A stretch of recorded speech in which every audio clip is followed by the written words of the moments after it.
And last but not least, we want to take a look at evaluating logarithms using a calculator.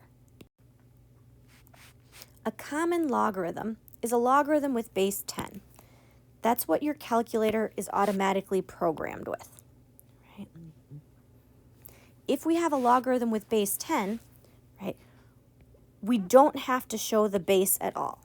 So if you have a logarithm that doesn't show the base, it's automatically base 10.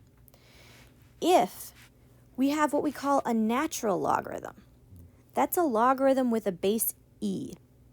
E is like pi. It's one of those special numbers where pi is 3.14 and keeps going on forever, right?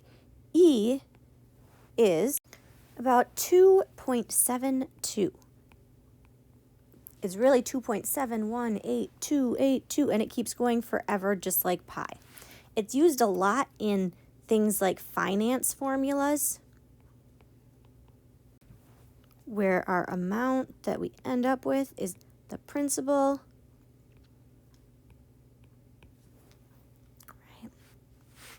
times e to the RT power, right, where e is that constant 2.72 about, like a pi, and RT represent rate and time. So it shows up a lot in real-world situations, right? Instead of calling it natural logarithm, they use those letters in reverse. A lot of times people seem to think that this is an I. It is not an I. It is an L, because it still stands for a logarithm, but it's the natural one, so we call it LN, right? Both of those buttons should be on whatever calculator you are using, right? If you're using a phone and you turn it sideways, right, I see my LN and my log base 10. If you're using a TI-30, that common scientific calculator, right, I have a log, which is that log base 10, and an LN, which is a natural log. Or if you Google scientific calculator, so you have something to use, it has a log and a natural log on it, right?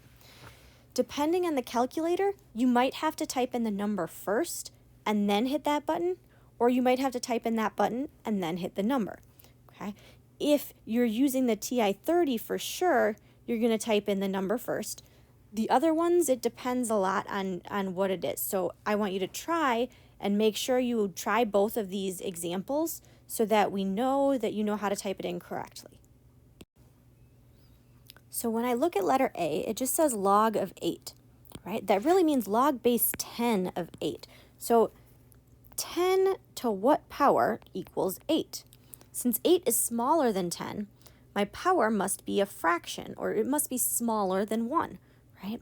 I want to type it in my calculator, and I should get something smaller than 1, right? So practice typing it in your calculator and make sure you get about, so it says to round to 3 decimal places, the nearest thousandth, about 0.903. Right, so making sure you know how to type it in your calculator so it gives you that answer. Right, whatever calculator you're going to use, make sure you can get that answer. Just like we put a capital at the beginning of a sentence, right? Numerically, if something starts with a decimal point, we really do want to show that 0 in front. It's just the right way to do things, right? Just like grammar or capitalization and punctuation in English.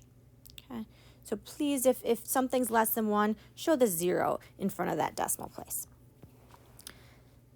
If I type in ln of 0.3, so find the natural log button, right, and type in the natural log of 0.3. Since 0.3 is less than 1, that means it's a fraction, which means I have a negative exponent, right? So when I type that in, it makes sense that I get a negative value, and I get about negative 1.20 and 39 rounds to 4.